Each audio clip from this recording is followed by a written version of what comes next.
Satan, autrefois un ange de lumière, s'est rebellé contre Dieu et a été chassé du ciel, entraînant avec lui d'autres anges qui se sont joints à sa cause. Mais pourquoi Dieu ne détruit-il pas Satan et les anges déchus une fois pour toutes? Après tout, si Dieu est tout-puissant, ne serait-il pas plus simple d'éliminer le mal et d'épargner l'humanité de tant de souffrances? Voilà l'une des questions les plus intrigantes et controversées pour beaucoup. Mais peut-être que la réponse n'est pas aussi simple qu'on pourrait l'imaginer. Le pouvoir de Dieu n'est pas en question, mais plutôt le but supérieur qui se cache derrière la permission du mal de continuer à exister. Contrairement à ce que beaucoup pensent, Dieu ne tolère pas le mal parce qu'il est impuissant. Il y a un motif profond, une raison qui va au-delà de notre compréhension immédiate. Et, dans cette vidéo, nous allons plonger dans cette question et découvrir les raisons pour lesquelles Dieu a pris cette décision. Ce que vous êtes sur le point d'entendre pourrait changer complètement votre vision du rôle du mal dans le monde et du plan divin qui inclut même ceux qui se sont rebellés contre le Créateur. Si vous appréciez ce contenu, je vous invite à mettre un like et à vous abonner à la chaîne, car cela permet à YouTube de diffuser ce message à plus de personnes, et de montrer votre soutien à notre travail. Je tiens également à remercier tous les abonnés, sachez que vous faites partie de cette famille. Merci beaucoup pour votre soutien. Au début, le ciel vivait en parfaite harmonie, une symphonie de lumière et d'adoration, où chaque être céleste jouait son rôle en parfaite obéissance au Créateur. Cependant, un jour de manière inattendue, le mal est né dans le cœur d'un ange. Cet ange, décrit comme un chérubin oint, possédait une beauté et une position inégalées. Ézéchiel chapitre 28 verset 14 affirme, « Tu étais un chérubin protecteur, oint, et je t'avais établi, tu étais sur la sainte montagne de Dieu, tu marchais au milieu des pierres ardentes. » C'était un être de gloire, avec pour mission de protéger et de servir. Mais, peu à peu, l'orgueil a commencé à se former dans son cœur. L'orgueil s'est emparé de son être de manière si profonde qu'il a commencé à désirer quelque chose qui ne lui appartenait pas, le trône de Dieu. L'ange a commencé à se considérer comme l'égal du Créateur, une aspiration qui représentait l'ultime affront à l'ordre céleste. Proverbe chapitre 16 verset 18 nous rappelle que l'orgueil précède la destruction, et la hauteur d'esprit précède la chute. Cet orgueil a été le début de la ruine, et la chute de cet ange glorieux était de plus en plus proche. La vanité l'a amené à perdre de vue celui qu'il devait adorer et servir. Avec cet orgueil croissant, l'ange, qui allait être connu sous le nom de Satan, cessa de reconnaître la souveraineté divine. Il croyait qu'il pouvait être exalté au-dessus du Créateur, qu'il pouvait gouverner le ciel au lieu de simplement servir. Ézéchiel chapitre 28 versets 15 et 17 disent, « Tu étais parfait dans tes voies depuis le jour où tu fus créé, jusqu'à ce que l'iniquité ait été trouvée en toi. Ton cœur s'est élevé à cause de ta beauté. » Cette iniquité, générée par l'exaltation de soi, a été le déclencheur du grand conflit qui allait suivre. L'orgueil de Satan ne l'a pas seulement corrompu, mais a aussi attiré d'autres êtres célestes de son côté. Sa rébellion a commencé à gagner le soutien de nombreux anges qui, trompés par ses paroles et ses promesses de pouvoir, se sont retournés contre Dieu. Le ciel, qui était autrefois un lieu de communion totale et de gloire, est devenu un champ divisé, une partie des anges restant fidèles au Créateur et l'autre partie étant séduite par les ambitions de Satan. La beauté et la position qu'il possédait n'étaient pas suffisantes, le désir de plus la mener à la ruine, et ceux qui l'ont suivi étaient sur le point de subir le même sort. La chute de Satan et des anges qui se sont rebellés est un exemple clair de la destruction causée par l'orgueil. En Isaïe chapitre 14 versets 12 à 14, on peut voir l'ambition de cet ange dans ses propres paroles, « Comment es-tu tombé du ciel, étoile du matin, fils de l'aurore? Tu es abattu à terre, toi qui foulais les nations. Tu disais en ton cœur, je monterai au ciel, au-dessus des étoiles de Dieu j'élèverai mon trône. » Le désir d'être comme Dieu a scellé son destin. L'ordre céleste ne pouvait être défié, et la justice divine n'allait pas tarder à se manifester contre cette tentative d'usurpation. L'orgueil de Satan a entraîné une conséquence inévitable et tragique. Lorsque l'orgueil a pris le cœur du chérubin oint, les cieux ont cessé d'être un lieu d'harmonie absolue. Une rébellion a commencé à se former, dirigée par celui qui marchait autrefois au milieu des pierres précieuses et brillantes. Satan a rassemblé des anges autour de lui, les convainquant qu'il pouvait prendre la place du Très-Haut et établir un nouveau gouvernement. Apocalypse chapitre 12 verset 7 nous raconte, « Il y eut guerre dans le ciel, Michel et ses anges combattirent contre le dragon, et le dragon et ses anges combattirent. » Le ciel est devenu le théâtre d'un affrontement cosmique, et la paix parfaite a été remplacée par le chaos d'une guerre spirituelle. Michel n'est pas seulement un archange, mais un des noms de Jésus lui-même, celui qui mène les armées célestes dans la lutte contre les forces des ténèbres. Lorsque Satan s'est rebellé contre Dieu, c'est Michel qui s'est levé pour défendre le trône du Très-Haut, montrant que personne, dans toute la création, ne pouvait se comparer au pouvoir de Dieu. Son nom, qui signifie « qui est comme Dieu », est une affirmation rhétorique qui souligne la suprématie divine et la gloire de Dieu, reflétant l'essence du Christ lui-même en tant que défenseur du ciel et du peuple de Dieu. Contrairement à ce que beaucoup imaginent, cette bataille n'a pas été menée avec du feu ou des pouvoirs extraordinaires comme on le voit dans les films et les dessins animés, ou comme nous pourrions l'imaginer. Au contraire, ce fut une bataille sur le terrain des idées, un combat argumentatif. Si cela avait été une bataille avec du feu et d'autres types de pouvoirs, Dieu aurait gagné en une fraction de seconde. Michel, l'archange fidèle, a mené les armées du Seigneur contre le dragon, qui est Satan, et cette confrontation portait sur la loyauté et le but de servir le Créateur. C'était un affrontement de principes et de convictions, chaque côté défendant ce en quoi il croyait. Satan ne luttait pas seulement pour le pouvoir, mais pour l'adoration. Il voulait prendre le trône de Dieu et être adoré par tous les êtres célestes. Isaïe chapitre 14 verset 13 nous révèle l'intention du cœur de Satan. « Tu disais en ton cœur, je monterai au ciel, au-dessus des étoiles de Dieu j'élèverai mon trône. » Cette ambition démesurée ne pouvait être tolérée au ciel. Ainsi, Michel et ses anges ont combattu contre Satan et ses partisans pour restaurer l'ordre. Il s'agissait de protéger le but divin, la sainteté du lieu où Dieu lui-même réside. Le résultat de cette guerre a été l'expulsion de Satan et d'un tiers des anges qui s'étaient rebellés. Apocalypse chapitre 12 verset 9 dit « Et il fut précipité, le grand dragon, l'antique serpent, appelé le diable et Satan, celui qui séduit toute la terre, il fut précipité sur la terre, et ses anges furent précipités avec lui. » Le ciel est redevenu un lieu de paix, mais la présence du mal s'est maintenant installée sur la terre. Satan et ses anges déchus furent dépouillés de leur gloire originelle et rejetés hors du royaume de Dieu, emportant avec eux les conséquences de leur rébellion. L'impact de cette rébellion fut énorme. L'univers entier a vu ce que l'orgueil et la rébellion peuvent causer. Satan, qui avait été créé pour être un protecteur, est devenu le grand accusateur, l'ennemi de Dieu et de l'humanité. Et ceux qui l'ont suivi ont également subi une transformation. Ils ont cessé d'être des anges de lumière et sont devenus des démons, des êtres qui s'opposent à tout ce qui est divin et bon. Ce changement n'a pas été simplement une perte de position, mais une complète déformation de leur nature originelle, les transformant en adversaires du dessein de Dieu. Cette rébellion a également eu des conséquences sur la terre et sur l'humanité. Satan, maintenant expulsé du ciel, a cherché des moyens d'attaquer ce qui est précieux aux yeux de Dieu. Il est devenu le tentateur, celui qui cherche à éloigner les êtres humains du Créateur. Sa présence dans le monde est la raison de tant de luttes spirituelles que l'humanité affronte. La bataille qui a commencé au ciel s'étend maintenant à la terre, et nous sommes tous, d'une certaine manière, impliqués dans cette guerre spirituelle. La rébellion au ciel n'était que le début d'un conflit qui continue encore. Ainsi, l'histoire de la rébellion de Satan nous montre la gravité de l'orgueil et l'importance de la loyauté envers Dieu.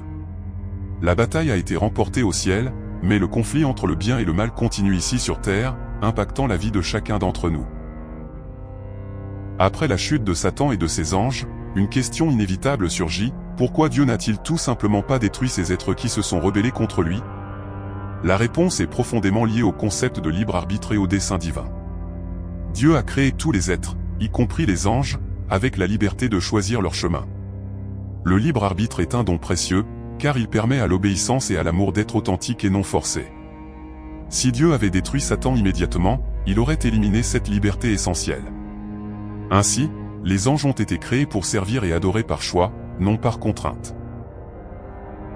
Dieu aurait pu anéantir Satan dès l'instant de sa rébellion, mais il a choisi de ne pas le faire afin que la justice soit pleinement établie. Si l'élimination avait été immédiate, comment les autres anges auraient-ils compris le vrai motif derrière la chute? Dieu voulait que tout l'univers voie les conséquences de l'orgueil et de la désobéissance, démontrant que son gouvernement ne repose pas sur la force brute, mais sur la justice et l'amour. Il fallait que soit clairement établi que ceux qui s'étaient rebellés l'avaient fait par choix, et que la conséquence de ce choix serait visible de tous. De plus, le dessein divin pour Satan et ses partisans va au-delà de la simple destruction. Ils ont été créés comme des êtres spirituels, et leur existence ne devait pas simplement être effacée. Le plan de Dieu inclut la rédemption et la restauration, et même les anges rebelles, au début, avaient la possibilité de se repentir. Le fait que Dieu permette leur existence prouve que la miséricorde et la justice vont de pair. Même ceux qui sont devenus ennemis de Dieu ont eu l'occasion de reconnaître leurs erreurs, mais ont choisi de s'en éloigner davantage. Le libre arbitre révèle également le caractère de Dieu et la manière dont il souhaite se rapporter à ses créatures. Il ne désire pas des serviteurs qui le suivent par peur ou par manque d'options, mais des êtres qui choisissent de l'adorer par amour et par reconnaissance de qui il est. De la même manière, l'existence de Satan et de ses anges déchus est un rappel constant que le choix est toujours présent. La loyauté de Michel et des anges qui sont restés fidèles démontre que, même face à la tentation et à l'influence du mal, il est possible de rester ferme et fidèle au dessein de Dieu. Un autre point à considérer est que le libre arbitre n'est pas seulement un privilège, mais aussi une responsabilité. Satan et ses anges avaient une position d'honneur au ciel, mais le choix de se rebeller a eu des conséquences.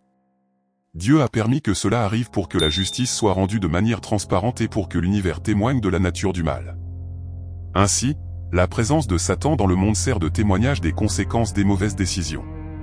C'est une leçon que tous les êtres doivent apprendre, car les choix ont toujours des conséquences.